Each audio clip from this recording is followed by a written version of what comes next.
Hi my YouTube family, welcome back to my channel. ఈరోజు recipe వచ్చేసి చూస్తేనే అర్థమై ఉండొచ్చు మీకు, కరకరలాడే జంతికలు అండి. ఎంత బాగా వచ్చాయో, చాలా టేస్టీగా ఈజీగా ఎలా చేసుకోవాలో చెప్తాను మీకు. చూద్దామా? నీళ్ళైతే ఇలా వేడి చేసుకొని బాగా వేడి చేసుకున్నాక దానిలో కొద్దిగా ధనియాల పౌడర్ వేస్తున్నాం మేము. మీరు చూస్తేనే అర్థమై ఉండొచ్చు. నువ్వులు ఎంత వేస్తే అంత టేస్ట్ బాగుంటుందండి. నువ్వులు అయితే మేము బాగానే వేసుకుంటున్నాము. ఇలా నువ్వులు వేసుకోండి బాగానే. ఇది నీళ్లు వేడి చేసి దాంట్లోనే వేసుకుంటే కొద్దిగా మనకు చాలా బాగుంటుంది. కొంతమంది నీళ్లు వేడి చేసుకున్నాక తర్వాత మన పిండిలో వేస్తారు, కానీ ఇలా కూడా వేయండి, చాలా బాగుంటుంది. ఎల్లిపాయలండి, అవి దంచి వేస్తున్నది. ఆ తర్వాత ఇది సోడా లైట్, మన ఫుడ్ సోడా కొద్దిగా వేసుకోండి. కారం మీకు టేస్ట్కి సరిపడంత కారం వేసుకోండి. ఆ తర్వాత ఇలా పిండిని స్టవ్ ఆఫ్ చేసుకొని పిండిని వేసుకోండి.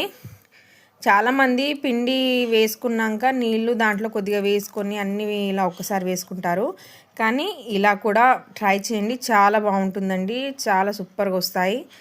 ఇలా చూస్తున్నారు కదా, ఇలా అయితే కలుపుకుంటా వేసుకోండి. వాటర్ వేడిగా ఉన్నాయి కదా, ఇలా కలుపుకుంటూ వేసుకున్నాక చూసారు కదా, ఈ విధంగా అయితే మనకు పిండి వచ్చేస్తుంది.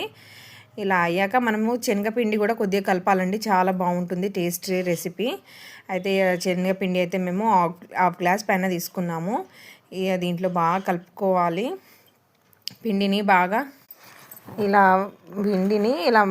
వాటర్ అంతా కలుపుకున్నాం కదా, అంతా పిండిలో ఇక కలుపుకున్నాక ఒక 10 నిమిషాలు ఇలా పక్కన పెట్టేయండి. పక్కన పెట్టినాక తర్వాత చూసారు కదా, మన పిండి అయితే పక్కన పెట్టిన తర్వాత ఒక 10 మినిట్స్ అయితే పక్కన పెట్టామండి మేము. ఇలా మెత్తగా అవుతుందండి పిండి. ఆ తర్వాత పిండిని కొద్దిగా ఇలా పిసుక్కుంటా, ఈ పిండి అనేది కొద్దిగా పలసగా ఉంటేనే మనకు జంతికలు అనేది బాగా వస్తాయి. చూసారు కదా, ఇలా అయితే మేము కొద్ది తీసుకుంటా వాటర్ వేసుకుంటా బాగా పిసుక్కుంటున్నామండి పిండిని. ఇలా పిసుక్కుంటా ఉండండి. మీకు పిండి ఇలా చూపిస్తున్నాను చూడండి, ఇలా చేసుకుంటే చాలు.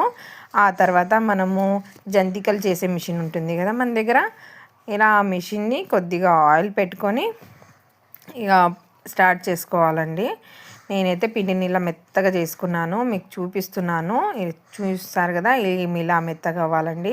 ఇక మెత్తగా అయినాక అయితే ఆయిల్, మనము జంతికలు చేసేటప్పుడైతే ఇలా మిషన్ని కూడా కొద్దిగా ఆయిల్ పెట్టుకోవాలండి. మా అత్తగారు పెడుతున్నారు చూడండి, ఇలా ఆయిల్ పెట్టుకుంటా మిషన్ని కానీ మనము ఇలా చూపించినవి. ఈ తర్వాత ఒక ప్లేట్ మీద మీకు చేసి చూపిస్తుంది. ప్లేట్కి మేము ముందు ఆయిల్ పెట్టి ఇలా చేస్తున్నామండి. ఆయిల్ కొద్దిగా పెట్టాలండి, పెడితేనే అది ఈజీగా మనకు ఇలా ఆయిల్లో వేసేటప్పుడు బాగా ఈజీగా అయిపోతుందండి. ఈజీగా వేయచ్చు ఆయిల్లో. చూసారు కదా, ఆయిల్లో వేసాక తను ఇలా చూపిస్తుంది మీకు.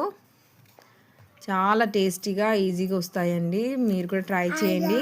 Thanks for watching my videos. Thank you so much. చాలా బాగుంటాయి. ప్లీజ్ సబ్స్క్రైబ్ చేయండి, షేర్ చేయండి. Thanks for watching my videos. Please ఇలానే సపోర్ట్ చేయండి. Thank you.